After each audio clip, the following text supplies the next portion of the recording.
আসসালামু আলাইকুম ওরহমতুল্লাহি তাআলা ওবারাকাতুহু। Welcome back to my YouTube channel. This is Mohammad Asaduzzaman with you. প্রিয় 18তম শিক্ষক নিবন্ধন ভাইবা প্রত্যাশী বা যারা ভাইবা দিয়েছেন তাদের জন্য খুব গুরুত্বপূর্ণ একটা আপডেট। এই ভিডিওটির শিরোনাম হচ্ছে ভাইবার পর আপনার করণীয়।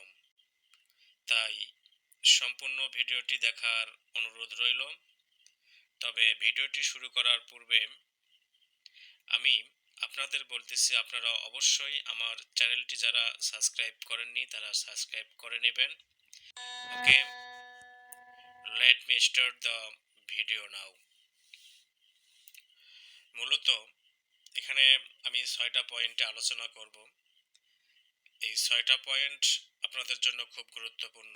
অবশ্যই এই 6টা পয়েন্ট অনুযায়ী আপনারা কাজ করবেন। তো নাম্বার 1 পয়েন্ট হচ্ছে, আপনারা যারা ভাইবা দিয়ে চলে আসবেন, ভাইবা যখন দেওয়া শেষ হবে তখন বেশি করে প্রার্থনা করা আর সবার দোয়া নেওয়া, এই কাজটি আপনারা করবেন। কারণ আপনারা অবশ্যই যোগ্যতা সম্পন্ন, তাহলে কেউ টিকতেন না। অবশ্যই আপনারা আপনাদের নিজ যোগ্যতায় নিজ মেধায় টিকেছেন।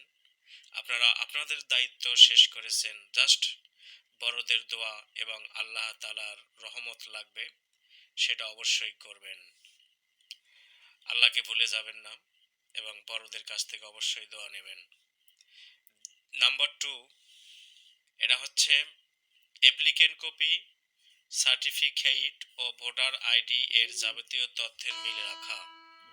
যারা অনেকেই আমার কমেন্ট বক্সে এই ব্যাপারে অনেক কিছুই লিখেছেন, স্যার আমার অ্যাপ্লিকেন্ট কপিতে এটা সমস্যা, সার্টিফিকেট অনুযায়ী হয়নি, ভোটার আইডি অনুযায়ী হয়নি। আমি এ ব্যাপারে অনেক তথ্য বিভিন্ন ভিডিওর মধ্যে দিয়েছি।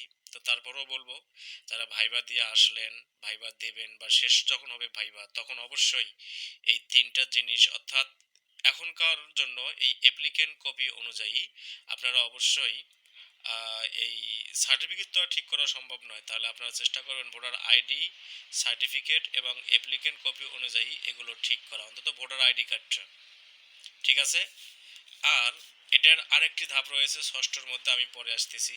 তো তার আগে আমি নাম্বার 3 পয়েন্টটা উল্লেখ করব। সেটা হচ্ছে আপনার নিজ এলাকার নিজ জেলার প্রতিষ্ঠানের শূন্য পদের খোঁজ রাখা। এটা অবশ্যই আপনি করবেন। অনেক সময় নারী কোঠার জন্য সমস্যা হয়, আপনি আপনার নিজ জেলা অনুযায়ী দিলেন, কিন্তু নারী কোঠার সমস্যা, আপনি ওখানে জব পেলেও আপনি বেতন কোনোদিন করতে পারবেন না। তারপরেও আপনার নিজ জেলায় চাকরি পাওয়ার জন্য অবশ্যই আপনাকে দেখতে হবে যে আপনার নিজ জেলায় কোন কোন প্রতিষ্ঠানগুলো শূন্যপদ রয়েছে, এগুলো আপনি একটা ডেটা কালেক্ট করবেন। নয়তোবা নিজ জেলার মধ্যে শূন্যপদ যদি কম থাকে, তাহলে আপনি যদি নিজ জেলায় আপনার যে চয়েস লিস্টটা দিয়ে দেন, তাহলে আপনার চাকরি হওয়ার সম্ভাবনা খুব কম থাকবে। তাই অবশ্যই এটা সংগ্রহ করবেন, প্লাস যদি কম হয় তাহলে বাইরের জেলায় আপনার চয়েস দিবেন। নাম্বার 4, অনেকে লোভিং করাতে চাবে, তাদের কথায় কর্ণপাত না করা। হ্যাঁ, এটি অত্যন্ত গুরুত্বপূর্ণ।